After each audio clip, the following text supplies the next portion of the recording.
at Virginia Union University, and I welcome you to the third night of our Sankofa Film Festival. So tonight, we're doing, as you see, the panel on celluloid slavery. So on the front, you see a little bit of the explanation of what it is we're discussing.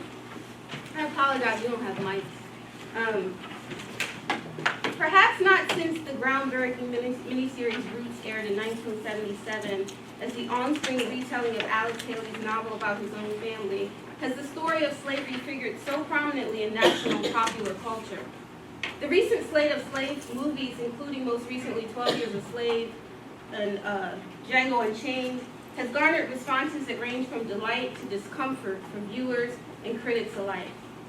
Our panel of scholars, filmmakers, and actors will discuss the responses to how these stories are told on the big screen, and even if they should be told or need to be presented on the big screen at all. Our first speaker is actually going to be our moderator, who will lead the discussion.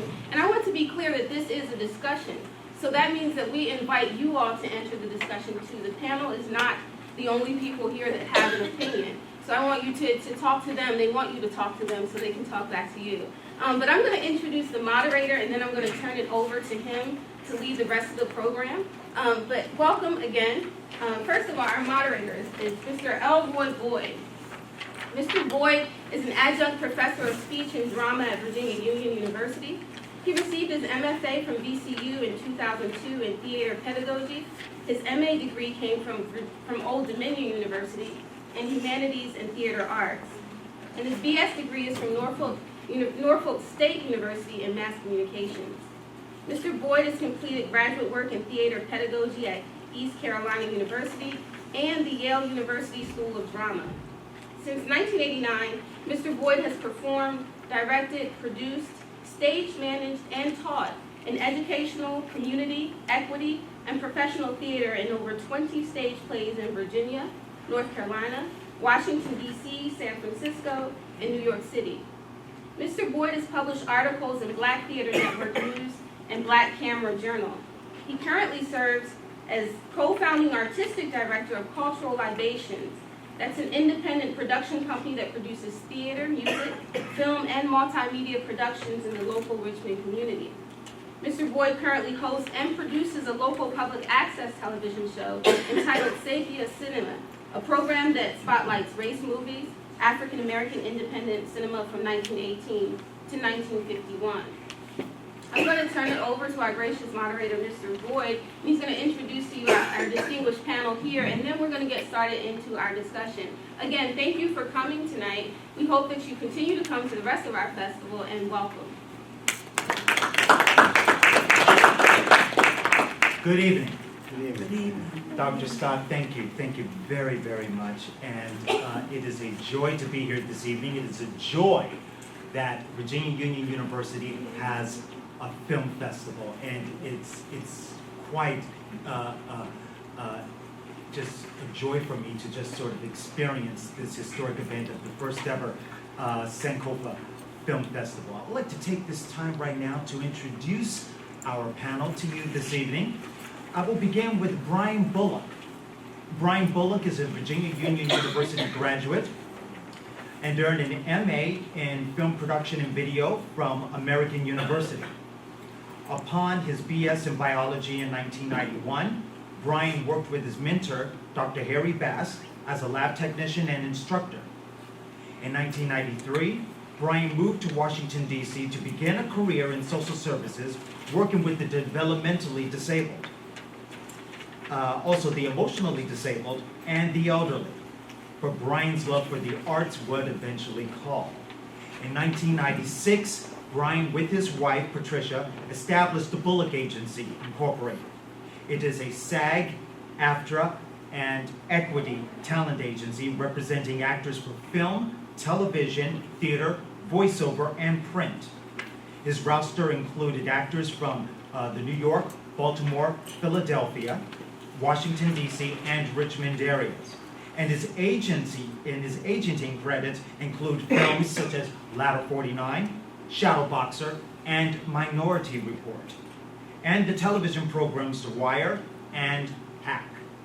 In 2003, Brian changed artistic direction again, beginning a career as a television commercial and film producer. He has written, produced, and directed award-winning film projects, including the PBS documentary about the Virginia Union University tennis champion Roland McDonald. He is currently developing his second PBS documentary, The Richmond BUU 34, and has stayed close to his social services roots by producing documentary films addressing the death penalty, affordable health care, mental illness, and Black history awareness films. He also teaches film in the Film and Media Department at St. Augustine's College in Raleigh, North Carolina, and he's been married for 19 years and is the proud father of 3, Brandon Hopewell, Marcus, and Brianna. Dr. James Pope is a PhD from Howard University, and in addition to cultivating a research agenda that endeavors to map and document the traditions and continuities of Africana thought and behavior as it relates to human rights, global movements for justice, and forms of resistance to race and critical consciousness formation, he has taught courses on African and African American politics and history at Howard University and Georgetown Universities. Dr. Pope maintains an aggressive activist agenda focusing on social, cultural, economic, and political issues related to Africans and people of African descent around the world. He is a senior research fellow with Trans Africa and was a human rights education facilitator with Amnesty International in Washington, D.C. He is also co-creator and executive producer of Africa Now, which is found on 89.3 Pacifica Radio in the Washington, D.C. area. Dr. Andrea Simpson is an associate professor and chair of the political science department at the University of Richmond. She is a native of Memphis, and Andrea received her PhD from Emory University and taught at the University of Washington in Seattle for 11 years before moving to Richmond, Virginia. She specializes in the politics of race and gender, and she is currently working to complete 2 books. One is on gender and the environmental justice movement, and the other is a book on how Blacks have transformed American democracy. And Mr. Jesse E. Vaughn. Mr. Vaughn's career as an award-winning director spans back to his freshman year at Virginia Commonwealth University, when he landed a position as a part-time cameraman for a local television station. Under the mentorship of Ted White, who was a professor in the School of Mass Communications, Mr. Vaughn directed a local news production and his first television show at the age of 19. He had launched a string of career accomplishments that culminated in 21 Emmy Awards, stemming from 36 nominations. Following his graduation from VCU in 1980, and with 9 nationally syndicated educational documentaries under his belt, NBC picked up on Mr. Vaughn in 1981. The network quickly signed the director to a decade-long commitment to work on the programs including The Jesse Jackson Show, The Today Show, Meet the Press, and President Ronald Reagan's State of the Union Address. Mr. Vaughn credits Dr. Martin Luther King's I Have a Dream speech and his mother, Rachel Vaughn, who stressed the importance of higher education for inspiring his lifelong successes. He is currently directing the motion picture The Last Punch, which is the story of Muhammad Ali in his last fight, and he serves as a special assistant to the president of Virginia State University in Petersburg, Virginia. Ladies and gentlemen, our panel for this evening. So the issue is celluloid slavery, the challenges of presenting slavery on the big screen. I want to ask for a show of hands. How many of you, within the past 6 months, have seen the films Django Unchained and 12 Years a Slave? Okay, wow, huge numbers in this room. Okay, and it's not surprising. These are very popular films right now. So much so that the gatekeepers of communication and even some in the intellectual communities in the intelligentsia have pondered the question, is slavery hot right now? So, let me ask the panel, is it hot? And if so, why? Well, this is the thing. What is it exactly in the society right now that yearns for a slavery picture? Now, in the mid-70s, there was a zeitgeist in the air that brought about Mandingo. Its 1976 sequel, Drum, and a year later, which was for network television, Roots, which, of course, as everyone here knows, is one of the greatest successful television programs of all time. So, the zeitgeist is back again. What is it exactly that is bringing about this new wave in motion pictures on stage? Oh, I can go first. First of all, I don't think movies on slavery are really hot right now. It's only 2 pictures. In Hollywood, if you were to categorize a topic or a genre that's hot, you would look at each studio producing a picture of a particular genre. You would see, for example, when they were doing right after 9/11, you saw a lot of war pictures. You saw 20th Century Fox do a war picture. You saw Warner Brothers do a war picture. You saw Sony Pictures do a war picture. You saw all the studios are doing war pictures. So if you say 2 films that have been created, I wouldn't categorize that, me personally, as hot. Now, I think the challenge of any studio, and I think for the public to fully grasp what it takes to make a motion picture, we have to remind ourselves, which we often don't, is called the entertainment business. And sometimes we get caught up in the entertainment side and we don't focus on the fact that it's a business. So when Hollywood looks at, and I worked in Hollywood for almost 20 years, when Hollywood looks at a motion picture, they look at it from the standpoint of the possibility of return on an investment. For example, a film that costs about $100 million to make, which Django and Unchained cost out about that amount of money, it's a bank loan for the studio, so it's about a $500,000 a month note. And so when they're saying we're going to make a movie, they're going to analyze that film from a business standpoint and say, is this a viable business investment?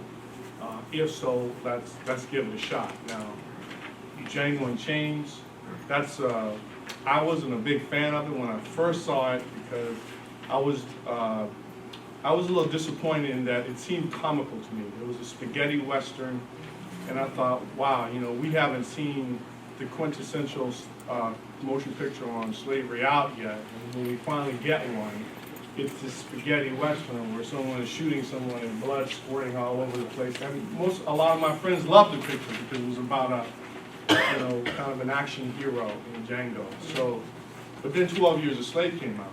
And me personally, I loved 12 Years a Slave. I thought it was a fine motion picture. From a director's chair, I thought it was a great film. That's just me personally. So it sort of balanced things out for me. So when 12 Years a Slave came out, I felt like I liked Django a little bit more. I guess because it was a balance. One was a $100 million movie that took in over $100 million. 12 Years a Slave, I'm not sure what the budget is. I'm sure it's not that big of a budget. I think it's taken in $48 million in the U.S. and about $108 million worldwide. I actually saw it in Scotland recently. And I've seen it 3 times here, so that's my comment. Okay, I'll go next. I agree with Jesse in that I don't think we can say that the films are hot or the subject matter is hot. And when I was contemplating and reading everything I could get my hands on about the making of the films and, what various intellectual people had to say about them, I thought to myself, wow, I really kind of struggled with what I think they mean. And I think we have to separate success in business terms, as Jesse so, accurately pointed out. Film media that's successful in terms of how many people go to see them, how many tickets they can sell, I think has to be a separate matter than what these productions mean. So the meaning of the production is what interests me, but I fully understand that to some extent, now this is the big question, it's a chicken and the egg question, right? to what extent does the entertainment industry have even the capacity to affect change in terms of the way people think, or to inform or educate? And to what extent they simply respond to the demand. So they produce whatever they see has already made money. For me, it's how it works most of the time. So, so you get like Terminator 405, because they just keep going.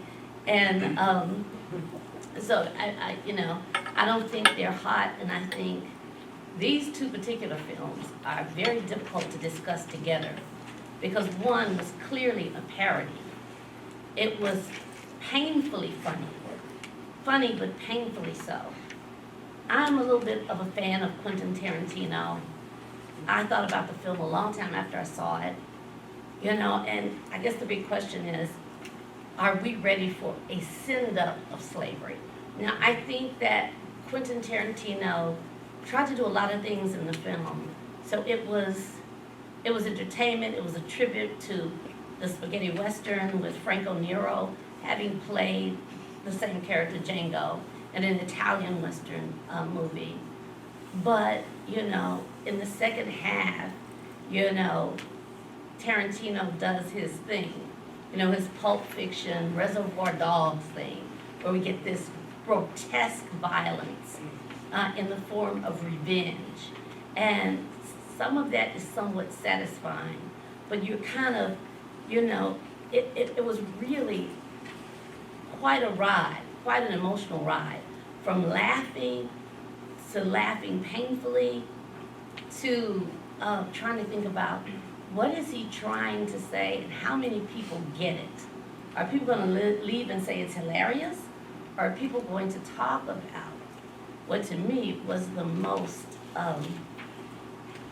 jarring performance was Samuel L. Jackson's as Stephen, the slave who was just as oppressive as his master, but also seemed to have some control over his master. But Samuel L. Jackson's face, his stare, I remember I gasped when he first appears in a scene. I had a little intake of breath because, again, as Quentin Tarantino is wont to do, an over-the-top stereotype. So I saw him as, trying to present over-the-top stereotypes in a parody. I don't know if you guys remember Mel Brooks and some of his films, and so, Brunhilde von Schacht, that was her name, the woman, who doesn't know that that's, supposed to elicit a giggle in us, and I just, I'm not sure, but I think we should think about the idea that we do go in cycles. Everything that's produced is not meaningful or helpful, because we have to think about what do we want and why are so many blacks saying, I'm really unhappy with Django Unchained, and I'm unhappy with 12 Years a Slave as well. So, what do we think they can do? What do we need for them to do in terms of meaning for our lives and our society? But I think the economic success has to be sort of placed to the side as we think about, how are the films encoded with messages about blacks, their history and their space in American society. Thank you. I guess we're going down the line. Yes, we are. Okay, so, wow, having so many thoughts floating through my mind when I was asked to do this, and one of the things that I think that is important to understand is to pick up on the comment of a colleague is here, is we're talking about the purpose of these particular films, and I think it's important to understand purpose, and also how that purpose develops or informs consciousness formation. Consciousness formation is very, very important because it provides an opportunity for us to understand who we are, where we're going, and where we're at, and where we're going. So within that particular context, understanding the purpose of Hollywood, or understanding the purpose of films, I think that we get caught up in the magic of the stuff, but not understanding all of the other stuff that's underneath there. And what I mean by that is that my primary thoughts and my comments generally all throughout the night is going to come from the frame of reference that telling the story of Black people is not the business of Hollywood. Thank you. So with that said, no matter what film that is so-called, whether it's 12 Years a Slave, what other film is that it is trying to develop a sense of complacency in the individuals who watch those particular films. Now, when I did this, because I'm always like, I do like hip hop studies, I do certain things, and I always ask about like who's listening and buying this music. And when I looked at the data, of course, the data of the people that actually came to watch Django and watch these particular movies, specifically Django, it was about 30 to 40% of the Black community who watched that film. But what is the problem with that when we say 30 to 40%? What is the problem when you think about that? That means that 60 to 70% of non-Black people went to watch that film. Yes. So what ends up happening is that they're creating these images and reinscribing these ideas about Black life that were not necessarily true, and I should say necessarily true, they were just not true in the first place. So unless there's movies by that's done on Nat Turner or Gabriel Prosser or John Brown to tell the true story of resistance and also consciousness formation and what was going on during this historical period of time, then it's not ever gonna pay. I mean, it's not the business of Hollywood to film Black life or to present Black life. I guess I made No, I think that's a great point. I think one of the things, and I think seems we were focusing more on Django. I think one of the troubling things that I saw with some of the reviews of Django were some of the comparisons to some of the films such as Roots and Amistad and these types of films. And I didn't particularly care for Django Unchained. It's just my preference. I mean, it's an entertaining film. However, as my colleagues said, all of my colleagues have said here, I just don't see much funny about slavery at this point. Your question was, is slavery hot right now? And I'll agree with the panel that I don't think that slavery is necessarily hot, but what we are seeing is our consciousness or these films are in the media more. We're talking about it right here at this festival. And it's not because of film, it's not because of the films themselves. I think it's because of our culture where we are right now with a Black president, with lots of these civil rights cases that we see. So I think that it's at an unconscious level we're heightened right now. So we pay more attention to these sorts of films, especially when we see something that we don't necessarily agree with, such as Django. And in terms of 12 Years a Slave, I too really enjoyed it. I think that that was obviously a more historical, better representation about the institution of slavery. And Django, it was a spaghetti western with slaves in it. This kind of what I'm not saying it was a bad film or anything, entertaining, but let's just call it what it is. Mr. Bullock, you talked about conscious raising, the heightened of consciousness. Dr. Pope, you also talked about conscious formation. You also touched on the demographics and breaking it down that 30 to 40% of the African American community went to see this film. Now, we have often found that with films of this particular subject, we don't normally come out in huge numbers to support films dealing with this subject, which is unlike, say, a Schindler's List that receives an overwhelming support from the Jewish community. Is it just too painful to look at, or the catharsis of it, or what say you? Me? Oh, absolutely. I love that tackle this question. What it is Du Bois talks about a two-ness. Du Bois talks about this idea of being a person of color, being African American or an ex-slave, and also within the context of understanding how to be American. And what that means is, what he's trying to say is that it's not necessarily within the context that they're so painful, because we live painful lives on a day-to-day basis. The historical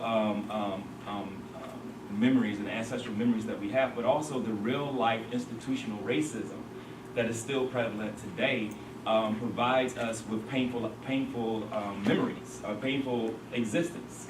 So with that said, is that understanding what is going on here is that it's not necessarily within the context of Black people having a problem. It's actually the context of the dominant narrative of the dominant class of society who has a problem with it. And then reinscribing that, and we're digesting that, and then saying that we have a problem with it, when in actuality, we live these experiences. We've survived the Ma'afa coming from the continent of Africa, being created slaves. We survived the mass unemployments that are happening right now as we speak. We're still dealing with the Dunn case. We're still dealing with all these particular things, and I think it's important to understand that within that particular context, that conscious formation becomes important, because it's not only understanding where we're coming from, right? It's also understanding where we are and where we're trying to go. But the problem is we're trying to do that within a society that doesn't even understand itself, because the idea of being American has never been solidified. The understanding of, from what I understand, and the individuals who actually developed the society that we live in under the Constitution were white, they were male, they were property owners, which actually calls into question even poor whites, but also necessarily women and also people of color. So I think it's a very, very important understanding what exactly is going on here. Well, I feel uncomfortable now. I'm the only Black woman on the panel, and I think I'm getting ready to, like, throw a rock. Yeah. I don't think it is the responsibility of any artist to tell a story that other people will be happy with. I don't think the two films are comparable. I don't think Quentin Tarantino for 1 minute thought he was making anything historical, but he was saying something very large in the revenge portion of it, even though it was grotesquely violent. It was still, I decided to talk to some of my friends about it, and some of my male friends said, I just enjoyed the blowing up of that big White House. So some people said Quentin Tarantino allowed Black people to sort of get that, extreme revenge thing, that he's so good. Kill Bill, is all about revenge. So I don't know if I believe it's an artist's responsibility, and so I agree with you on that. I don't know what we expect from Hollywood, but I'm not sure, and I think no one film, even 6 films, even 15 films, can do it adequately. I mean, we've had lots of films on the Holocaust, and we're still not through talking about it. Okay, and I do think that, yes, all of these films do respond to a dominant ideology, because one thing that bothered me in both films, in Django Unchained, King Schultz is the white male, who's transformed and who decides, this is horrible. This slavery is horrible. I'm going to help Django get his wife back. So the agentic person ends up being the white male, which relaxes all of the people who belong to the majority in the audience. In 12 Years a Slave, what struck me was not until Brad Pitt shows up, looking like he just came off the beach in LA. I'm not hating. I know Brad wants to say, don't hate me because I'm beautiful. But I thought, here we go again. He's the real agent of change. Right. And he shows up for like 5 minutes. Yeah. And he's the agent of change. So I'm still waiting for a story by us, about us, in which we are the center. And that we don't need, thank you, we don't need agency. I do want to say that statistic you referenced, I'm not sure we can say 70% of whites saw Django Unchained, because we don't know what percentage of the group saw it. But when I saw it, it was definitely a majority white audience in the theater. And I don't know how many people here live in Richmond, the students that are here in the summer. But I've got to go back to the Help for a minute and just say, when I waited like 9 or 10 weeks to see the Help, and I was shocked it was still on 2 screens at Bowtie Cinema. When I saw it, my husband and I were the only blacks in the entire theater, and it was packed. And I sort of left saying, what a great story about a young white woman who decides to defy, what her parents expect of her to do. And she makes a career off the backs of black women. What's new about that? But okay, tell the story. Skeeter, happy for you. Go to New York, be a star, But when I was leaving, I was amazed to hear people around me. It was like, my husband was like, we need to get you to the car really fast before you say something. People were crying. People were behind me saying, every time I see this, which I thought, you've been more than once. Take it from me, for those of you who have not seen it, The Help is a one-time view. Don't buy it. Okay, it's a one-time view. But I kept hearing these people, every time I see this, I just think about Mabel. I loved her so much and she loved me. And I could just hear this all around. I was like, oh my God, this is the attraction of The Help. It's nostalgic. People wanting to go back in time. Nanny. Yeah, when they were loved and they loved in return. So yeah, go ahead. I just kind of want to touch on that. You said when you went to see it at the theater, it was a majority white audience. Mm-hmm. Did you somehow feel like a little uncomfortable? Not at all. Not at all, because I kind of expected that. Because again, I felt if you look at The Help is authored by a white woman. If you saw her see all the interview shows when the book became successful, for me, that established to me that the audience was definitely not black people. The audience was, for me, for the film, predominantly whites, and certainly young white women could get something out of it. But, and even in that case, even though we know that Viola Davis's character, and in real life, the woman actually wrote some of the things herself. But I don't know if you guys remember, but that was very much something you could miss, if you weren't paying attention. So now I wasn't uncomfortable at all. I read the book, and I wanted to see what they did with the movie.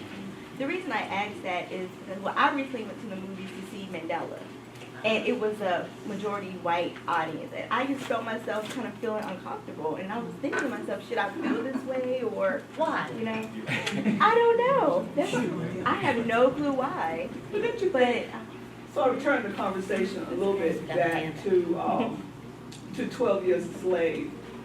When we talk about Django, I think that the danger in 12 Years a Slave, I think there's more danger in 12 Years a Slave than in Django. Yeah, they're apples and oranges. Yeah. Right, because in Django, we know what it is. Yeah.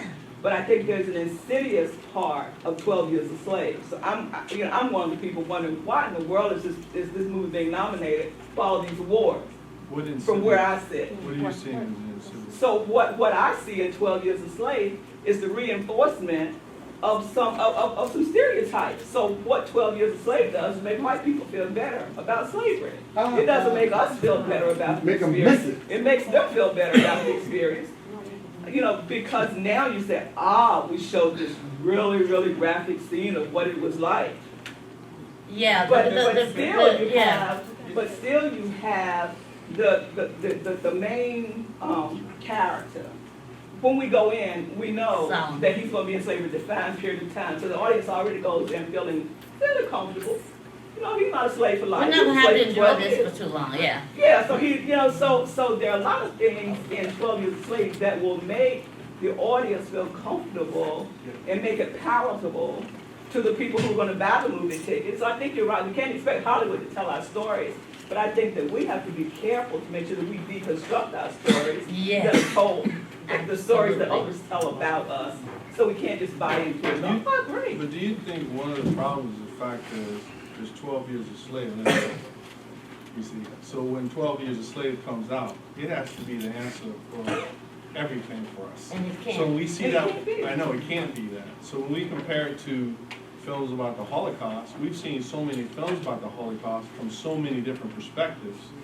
We may see 20 films like that. We see 12 Years a Slave, we got the one film. So poor Steve McQueen, which I like Steve McQueen as a director, I was in an argument on Facebook with some of my friends, and I said, leave the brother alone. It's like he went through hell trying to get this movie made, and by the way, the reason Brad Pitt is in the film for 5 minutes is because he produced it. Steve McQueen, Brad Pitt is the one that Steve McQueen, who called Steve McQueen and loved his work so much and asked him, do you have something you want to do? And Steve McQueen says, yeah, I have this, and that's how that film was made. By the way, in Italy, the poster board on 12 Years a Slave is Brad Pitt's face. So when you go to a studio for financing, and they see, and Steve McQueen could go to a studio for financing, hey, I've got this great book, 12 Years a Slave, and he could call off all his actors, but they're not gonna green like that until they heard Brad Pitt was behind it. And if Brad Pitt's behind it, he's gotta do a cameo of some sort, so that when they do their trailer, they can get the return on their investment. But you know what? I would rather him have had a cameo in another role. To me, I'm not grateful to Brad Pitt for backing this up so that he gets to be the hero in the end. I still got issues, okay? So I still got issues with that. So he positioned himself, and the fact that he financed a big whoop, and, thank you very much. But this young lady's had her hand up for a long time. Yeah. But let me ask, I'm sorry. Yes, These are my students. I'm always cutting people off. Hold that thought. I wanted to add to this is that we're talking about the film, but we have to also understand that we're talking about a film, and what we think about films is the reflections of life. So even talking about the film within the context of this, is that we have to understand also that it's the primary responsibility of the people to preserve their history. So if we delegate that to other people, then they're going to preserve it the way that they want to preserve it. And so what happens is that we're talking about this film, and actually I was on an interview this past week, actually with Russian radio, and they were talking about this film within 12 Years a Slave, and they were actually pointing out the fact that exporting these images become very, very important, because when you get the characters, the actors, they are portraying certain images that reinscribe the stereotypes that society already has myths and assumptions about. And so not only are they exporting this within the context of the United States, but they're also exporting this internationally. Because when you go to Italy, like Jesse just said, that's one of the things they didn't advertise. They didn't put I forget the actor's name. Yeah. The brother. They didn't put the brother on the poster. They actually put Brad Pitt on the poster. So that's very, very important to understand. What is the question here? What exactly are we talking about within the context? Are we talking about film and acting and portraying or putting an experience on film? Are we talking about the impact that it has on not only the people that is trying to say that they're portraying, but also the people who are also reinscribing this domination? And I think that becomes very, very important to understand. How do we fit that into the, because again, we're talking about a film, but this film, we think about films and music, a culture is a reflection of life. So the reinscribing of these particular stereotypes become very, very essential, that we have to interrogate them, and we also have to boycott a lot of these particular things, I would say. 30 to 40% was too high for me, even if the statistics are. I think I don't know if it's too high again. Quentin Tarantino, I think to compare these two films is very problematic, because his agenda, the genre, was completely different from 12 Years a Slave. I've got another problem with both films about women, but this young lady has had her hand up for so long, and I want to hear what she has to say. Ms. Simpson, you mentioned that that the white people in both movies, which I haven't seen by the way, but you mentioned that that they're the center. Now, do you think that the white person, by being the center, is actually a public apology for, you know, the white people that came before them owning us as slaves? No, because how can a white hero of a film be an apology? To me, it's just the opposite. Look, America, there were good white people out there. See, because even in 12 Years a Slave, before he goes to the plantation where the master is very cruel, he's at a plantation where the master is very benevolent and allows him to play the violin. So we, you know, we have to be really careful about that. And let me be very specific. Now, the help, I think, was the center, was Skeeter's character, the young white woman. I'm not, certainly Brad Pitt was not the center of 12 Years a Slave, but he's the agent of change. Ends up being the savior. And a lot of movies that we don't think are about black folk really are. You know, what was the movie with Sandra Bullock where she, The Blind Side, The Blind Side. Oh my God. I thought that was a horrible movie, especially the scene where she has a talk with her daughter about, do you feel safe with me bringing, well, you know, if you have that thought, leave the brother alone. Yes. And this idea that she taught him how to play football. I mean, it was absurd. Yeah. And if you'll notice, Sandra Bullock now, talking about real life, because I'm sitting here in this beautiful place, it's my first time here. I just want to say before I forget, I'm so honored to be over here and I'm so glad to make connections because this is a really beautiful place. I was looking at that poster. Art ain't about the paint. It ain't about canvas. It's about ideas. So I want to say sometimes the artist can convey a truth that is not true historically, but is a deeper truth because movies work on affect and not cognition. As soon as those lights go down, I'm a movie buff, I'm a film buff. I took every film history course I've ever been able to find, and I've seen lots and lots of movies. But, you know, as soon as those lights go down and you're transported into that different world, it's working affectively, not cognitively. So that's why, you know, you need to decode, deconstruct what's between the lines. You know, and look at what Hollywood does. I mean, I went to see Avatar, and everybody's talking about, oh, he's so brilliant. And he came up with a language for these people. And when I saw it, I was like, oh my God, he makes black people with the Indians and put a tail on them. Yeah, that's what I thought, wow, you know, but nobody's, you know, you turning the people blue does not change the meaning of what you're saying and what you're reflecting in real life. And I just also want to say, Sandra Bullock goes out and adopts a black child. What is it? Are black babies an accessory now? I'm beginning to think it's like statement necklaces. So, Let me take a picture with a black baby. so, talking about, okay, we have three, and then I want to change the tone to something else, yes. My question for all of you is, what do you believe spiked this black-like interest? Or why is it the idea of black life or what it was or what it is or however you perceive it, why is that hot right now? If you want to say that. You must have came in late. We already answered that. The original discussion was, were slave movies hot?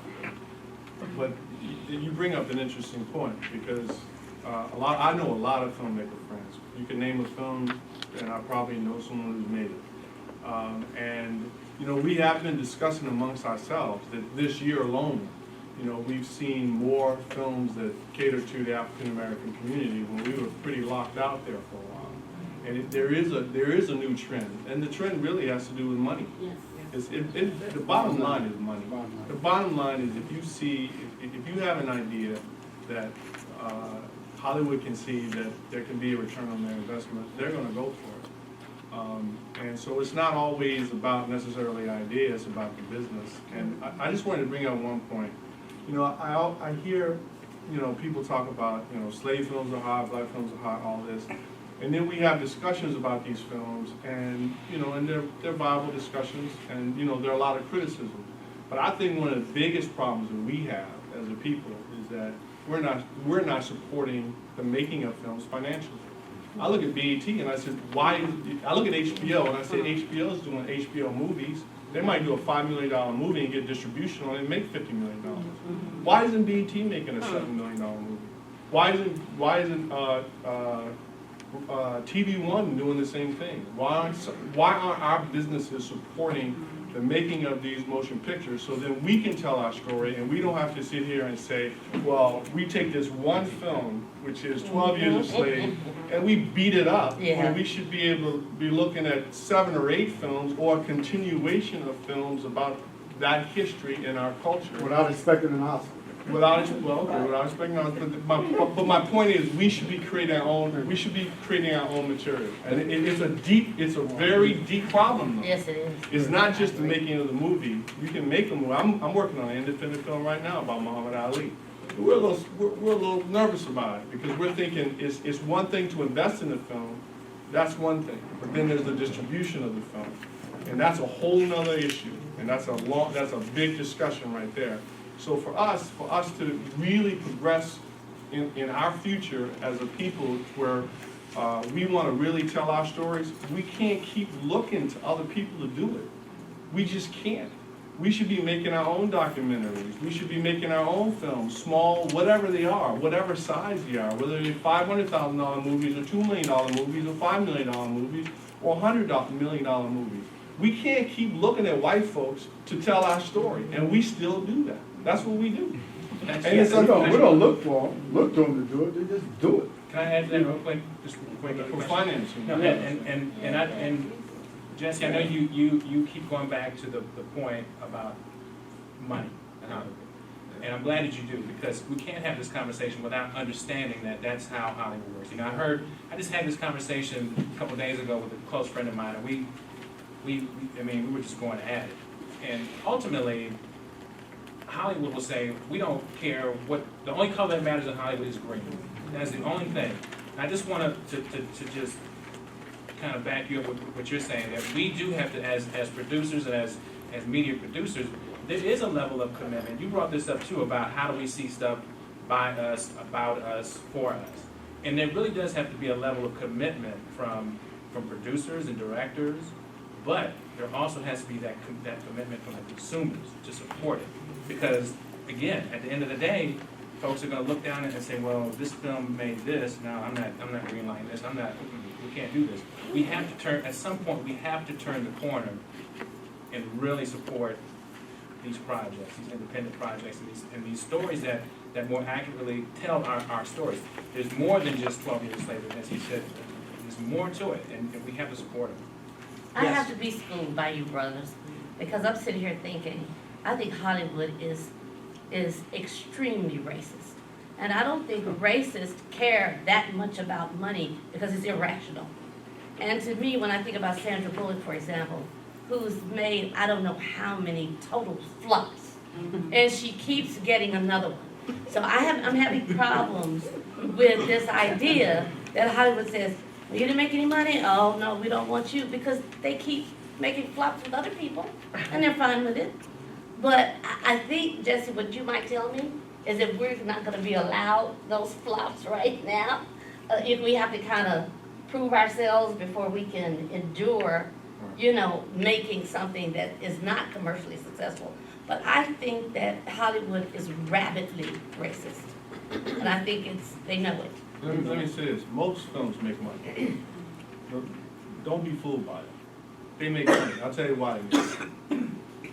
Because there's so many outlets to make the money. Rent, download. You make a film and it flops. Now, if you make a $200 million film and it makes $20 million in the box office, that's a tough return. But there's so many outlets. You got pay-per-view TV, you got DVD, you got Netflix, you can sell to schools. You've got so many outlets now. It's almost, it might take a while, but most films actually, they do make their money. So, but again, I go back to my original point. I had a friend on Facebook. He says, I want to make a film for $400,000. He says, I have 1,000 Facebook friends. And he was just looking for each person to give him $100 in the black community. Ha! He got $2,000 for his film. And so we can sit and we can say this about this film or that about this film, but the bottom line is, you know, we have to do for ourselves. But I know if I said I had 50 CIAA party tickets right now, all right, I don't want to get started. This young lady has been waiting forever. Yes. Yes. Okay. Well, I just disclaimer, like, I'm not an expert in movies and film. I'm just coming to you as an audience that saw Django, and I didn't completely hate the movie. I didn't. The first thing that came to my mind was not, oh, there's a white man who's like a savior, but it completely gave me a different idea of. It represented a new type of slave.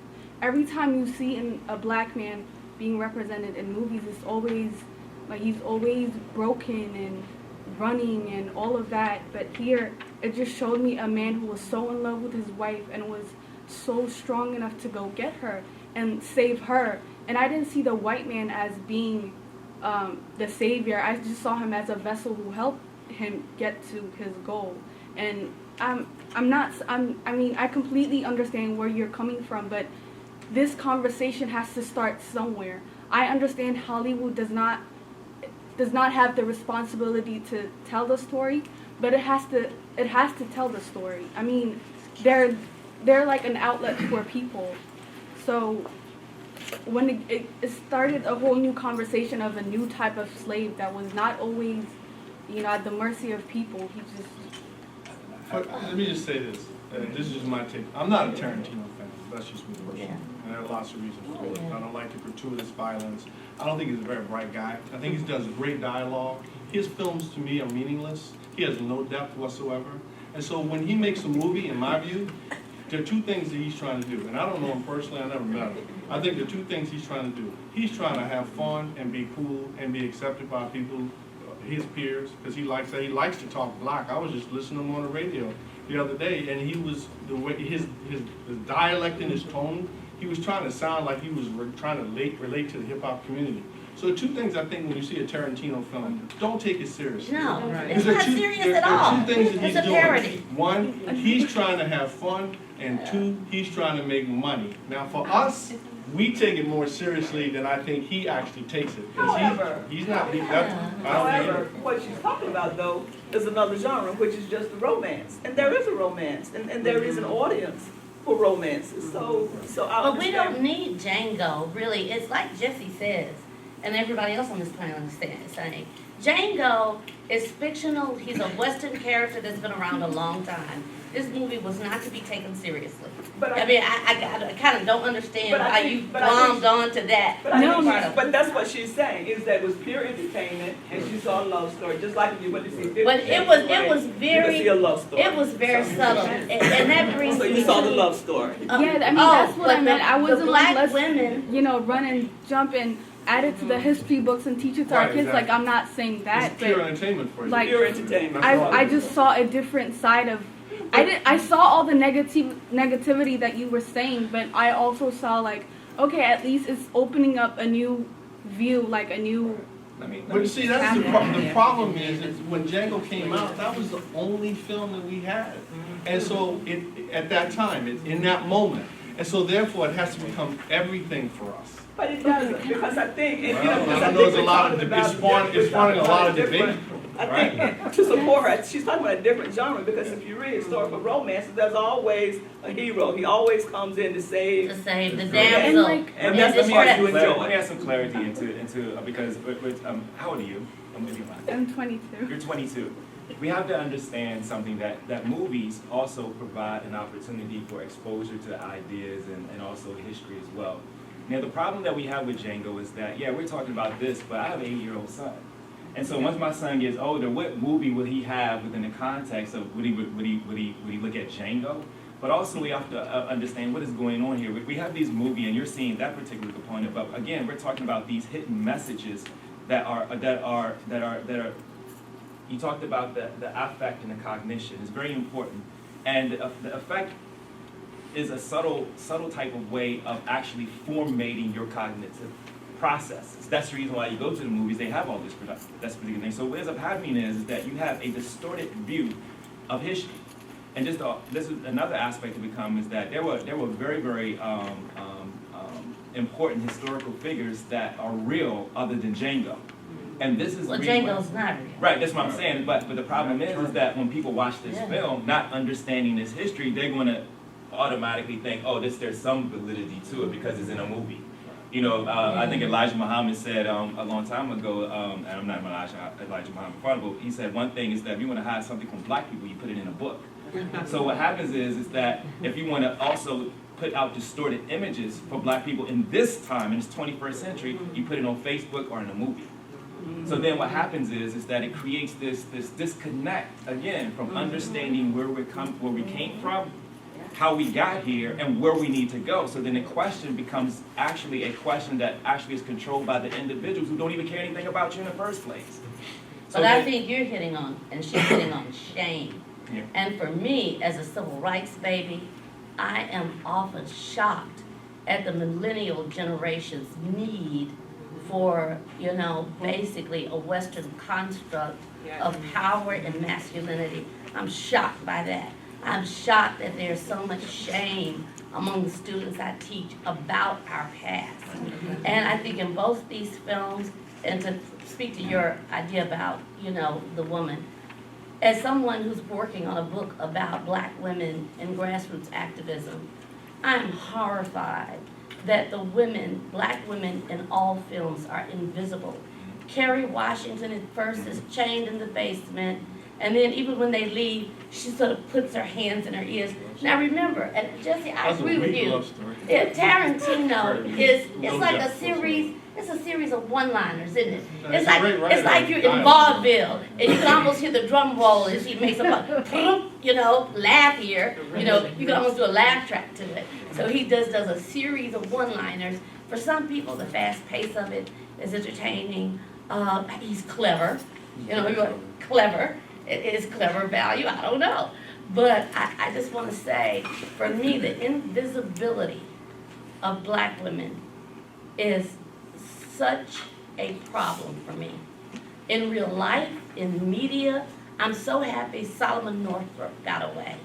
But that last scene when he's driving off in that thing and poor Patsy falls to the ground, I'm like, Left Behind. That novel Left Behind where talking about the rapture. Well, we don't have a rapture, but we are left behind. We've been left behind. Dr. Simpson, you talk about the invisibility of black women in these films. Dr. Goodwin, you talked about romance. You mentioned romance. So let's change the tone to sexual politics. Yeah. Oh, yes, Okay. yes. I guess I'd like to ask the whole panel, how do you feel about Goodbye Uncle Tom, and movies of that magnitude? Because just to talk about 12 Years a Slave and Django is totally a disservice to such a young, influential audience. Yes. I mean, we have the Deacons for Defense, which was funded by Forrest Whitaker. I mean, we have Rosewood. I mean, there's stories that we can tell that this generation ultimately needs to know about. Yes. That to only compare Django and 12 Years a Slave is that we're also entertaining the platform which was intended. So, I mean, there's a lot that we need to address. Let me. That's a very, very important. Because it goes back to the idea of conscious formation. Because when you have these movies who are basically dumbing us out, or putting us out of our mind, then we have situations where they're building structures of baseball stadiums on top of our actual our parking lots on the real historical significance of places that actually we've come from. So what happened is that these movies serve the purpose of actually dumbing us down. And within every, but also we also have a responsibility as well. We talked about actors. We have a responsibility. One of the things that I often tell students is I give a very, very few readings in my class, and then they're like, well, I need a book. I'm like, well, read widely. Because what ends up happening is you have a responsibility to also take control of your education as well. So if you, as a young person, have a responsibility to tell your colleagues to put this information out as well. Also show these movies, this film festival. I've started a film festival at VCU that we run